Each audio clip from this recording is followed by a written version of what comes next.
Have just blown the whistle, and here we go, our first game of the National Cup weekend. As I mentioned before, it is Guildford Sabres attacking from right to left. They reached the final by coming through 3 rounds of qualification. They faced 2 Loughborough teams on their route to there. There's, you see, a bit of a foot fault, maybe a bit of nerves there at the beginning for that's first time finalists, and down the other end coming flying in, and that's the first goal of the game for Milos Popiec. The powerful left back, flying in and giving Coventry the lead. Yeah, there's going to be a little bit of nerves, I think, to begin with. It's naturally so. Let's kind of see how they deal with that. Trying to get a feel for each other. Shot comes in there straight down the keeper's throat. Fast break attempt is a bit too heavy, a bit too much mustard on that. As you mentioned there, a bit of nerves from both sides at the beginning.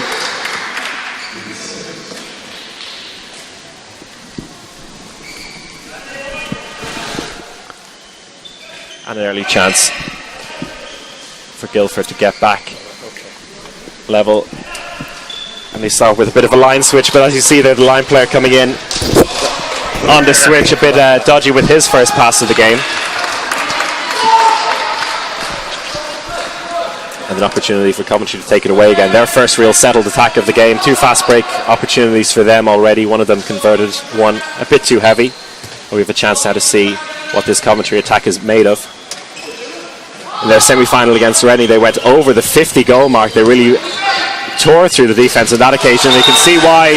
Nice fluid attack there, and even though they have a right-hander on the right wing, they put that away nicely, and it's an early 2-0 lead. That was Boris Balul with the goal. Yeah, simple handball, Chris. Pass move. And a shot there, a bit too rushed. There's the opposite side of that. That's a nice interception though, Gil. Oh, but unfortunate for him, stepped over the line. And it's a Coventry ball.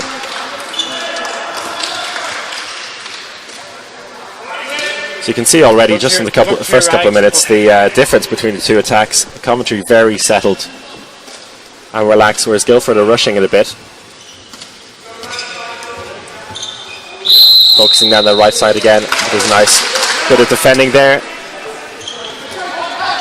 The shot comes in, save. That's important for Guildford. First big save of the game. Yeah. And they take it away. They need to settle it down a bit. And he was still feeling the effects of that, but the referees allowed play to go on, and the shot came in through the spot that he was supposed to be standing in. So another goal for Guildford. Nice, all inside. That's unfortunate. Well worked there by Coventry, and a chance now for Guildford to take it away. And it's Alan Yard who's come back in at this time in the right back position. And here he is on the ball. Tries to find the line. He does find the line, but it's a foul.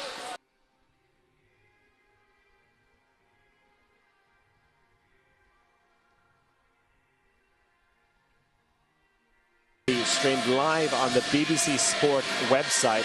You can find all the information there on our social media channels. Just have a look on Twitter or on Instagram with the hashtag handball finals or England handball, and you'll see all the details there as we get this second half underway. And attacking from right to left in your screens on the ball right now is Coventry, who hold the 13-7 lead. Too many steps there. Travelling called by the referees. And Guildford take it away.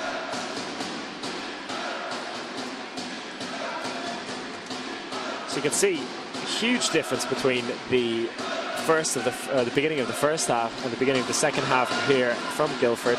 A lot calmer in attack, particularly from their centre back. They find the line there beautifully, but that's a really, really good save there. Guildford go again, ball into the line, could have played it off to the wing there, but he gets the penalty. Yeah. Guildford go again, ball into the line, could have played it off to the wing there, but he gets the penalty. Yeah. A kind one there. Yeah, it was a bit kind. I suppose they need all they can get, don't eat them, innit?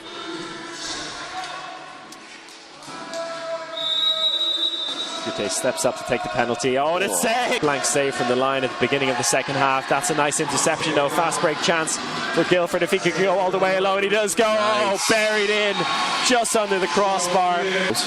Which was great. Yeah, they've done that twice now. Yeah, they allowed Fabio Gute to get his couple of goals in the first half, but they've reacted to that brilliantly. Yeah. Stepping out whenever and you can see it there, they're all around the 9-metre line, all willing to step out at a moment's notice. Penalty. Ball does find the line player eventually, great. And is put away. Good man. Excellent stuff, very unconventional, but he found a way past the goalkeeper.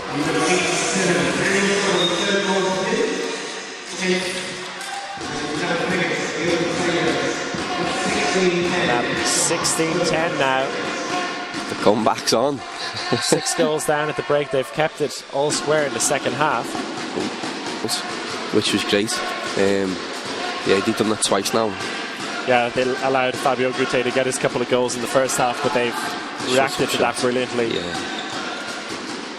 Stepping out whenever and you can see it there, they're all around the 9-metre line, all willing to step out at a moment's notice. Penalty. Ball does find the line player eventually, great. And is put away. Good man. Excellent stuff, very unconventional, but he found a way past the goalkeeper.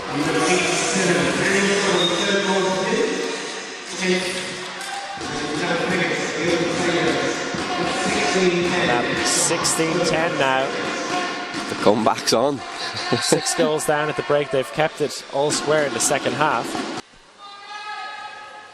Been very settled, particularly in defence. In attack, it's been a bit up and down, and on that occasion, that was not a pretty tackle, and that's the easiest 2-minute decision the referees will have to make all day. Just take the hit. Coventry do this 4 against 6 in attack. Good defending, smart defending by Guildford as well. Stepping out on the 2 danger men. While Aubrey Avidal is trying to do it all himself. Nice. For Coventry.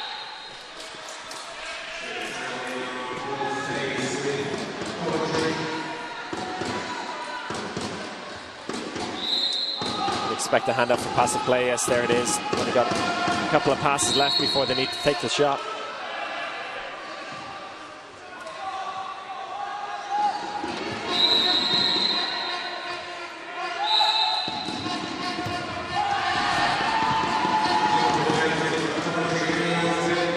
Oof. Went down heavily there, the referees, I think.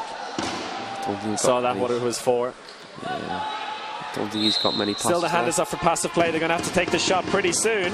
That's good defending again. Excellent stuff from Guildford. They know how to defend against 4 men, that's for sure. Shot comes in.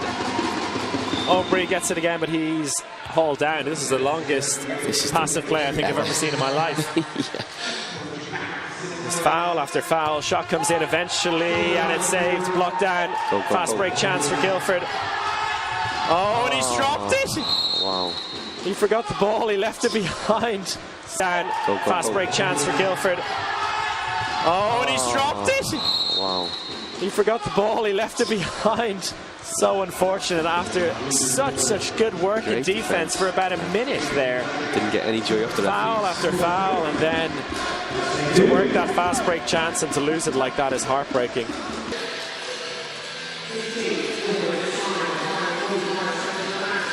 .40 seconds left down here for Coventry. In-flight goal! And it's put away. That is excellent. Nobody saw that one coming. No. And about 3 players hidden down the right-hand side of the court in the corner there. Somehow finds the oncoming backcourt player for the in-flight goal, and then the other end. Guildford get one back themselves. So a bit of class there. Kempa goal for Coventry in the final minute. Nice way for them to finish off this game and to pick up the national trophy. Another well-worked goal there.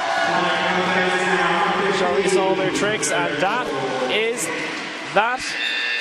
And it's Coventry Sharks who take the first title of the day and of the weekend here at the National Cup Finals in Derby.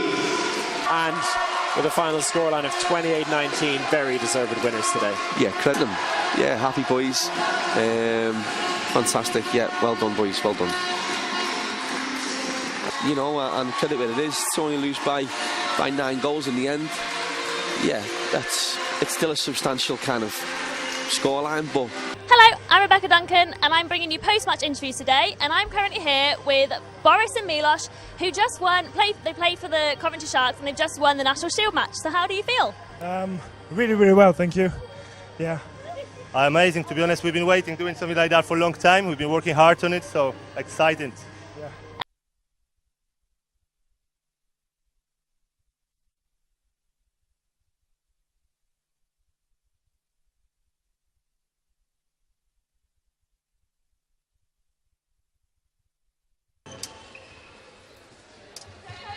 Second line coming in, but the ball goes out over the sideline.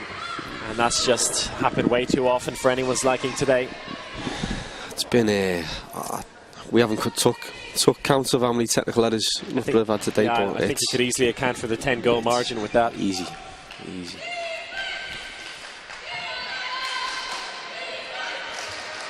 And after Popescu came out again with a couple of goals, she's being marked. But the shot comes in wide to the left, and Loughborough can take it away.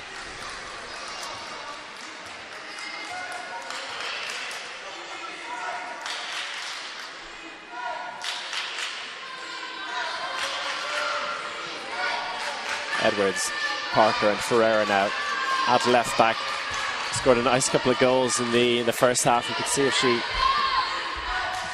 gets her arm free for a couple of shots in this second half. That's coming. I think you just have to play your best players in their favourite positions, right? There's no two ways about it.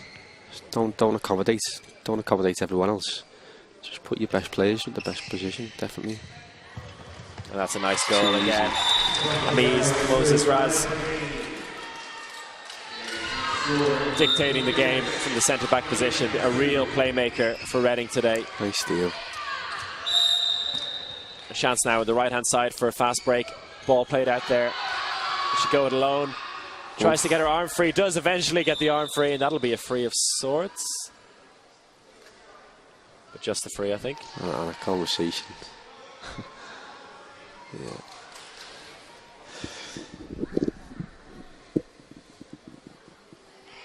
We'll go again, the nudge at right back.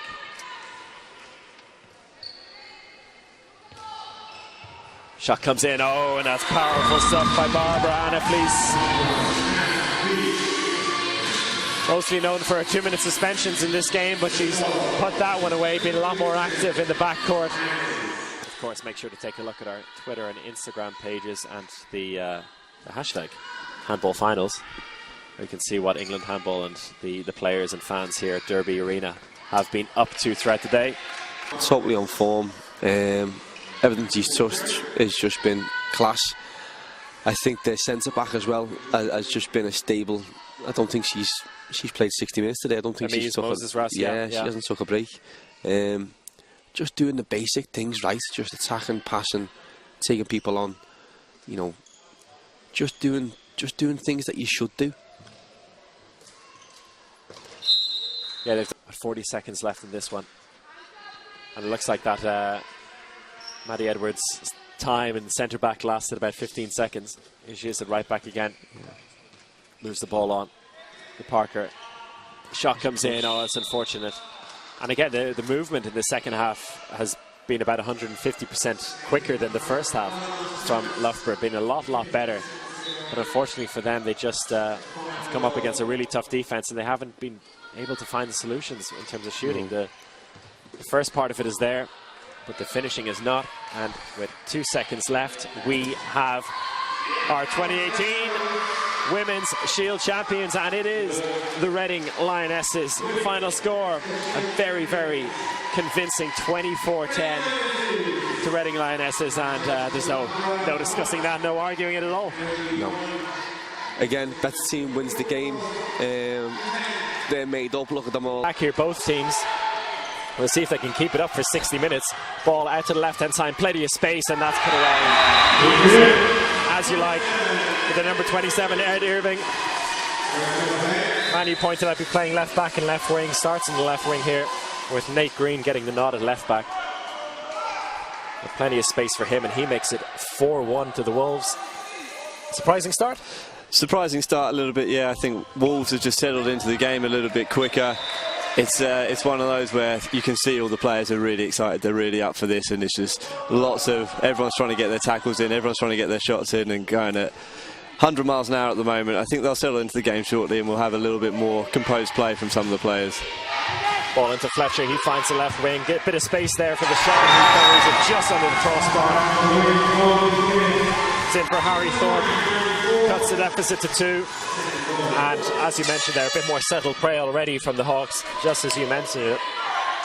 Yeah, better play there, good rhythm in the attack, and they would find the open chance on the left wing. Almost an interception there, but still a Warrington ball. Space on the right-hand side for the shot, and this time the keeper is equal to it. A moment to settle things down. They don't need to rush it in attack. They've got plenty of time. But at the moment, going for the basic moves and reverting a bit because of the situation they're in. 5 goals down early on here. Just coming up to 12 minutes played. It's a suffocating defence from Warrington at the moment, with Collins in the middle there. He's able to defend such an area that Nate Green and Sebi Hess beside him are able to push wider and wider and really give Hawks some problems. Long range shot there, blocked on the way. They've started the game very well, strong in defence, and they've caused Hawks some problems and probably pushed them out of their comfort zone a little bit and been able to punish them on the fast break. 3 minutes left here in the Under-19 Men's Cup Final, and it's a clear victory for the Wolves, with both sides giving their all. These last couple of minutes, it's going to be a corner throw. A couple more younger players, Liam Brown coming on in goal for Warrington, and Jack Pryor making their first appearances. Nice experience for them with a couple of minutes to go. Yeah.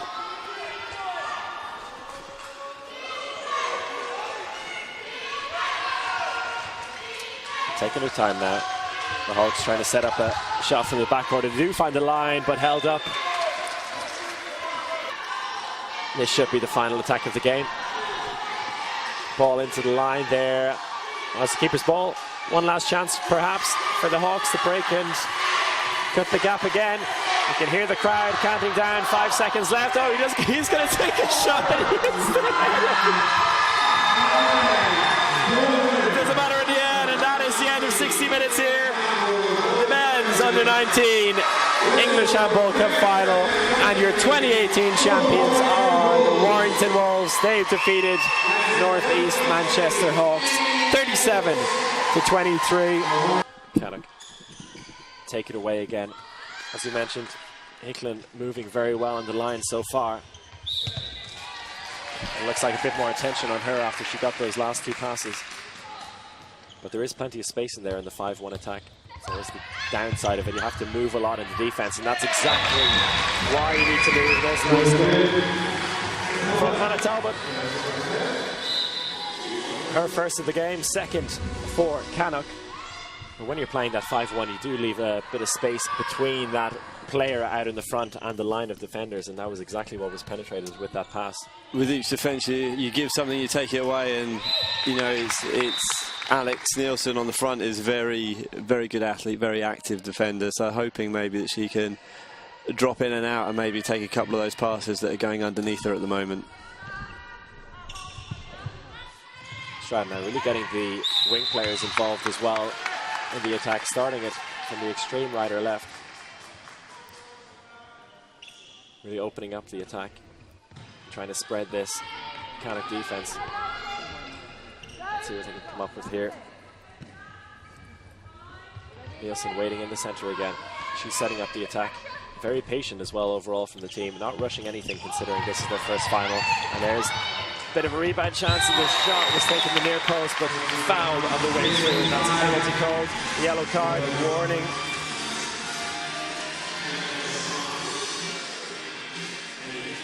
The warning is for Hicklin.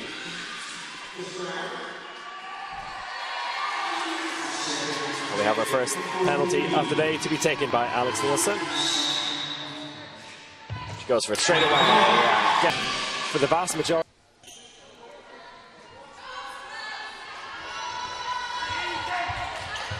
And there's space there for Cannock in behind. If they can find a line like they did early on in this game, pass out to the left, long one across, in the space on the right now for the shot to come in, but she stands inside.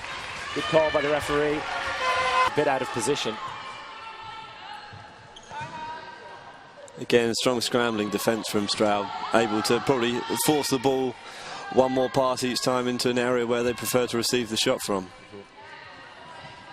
I think the important thing for Canuck at this stage is to try and start finding Annie Hicklin again.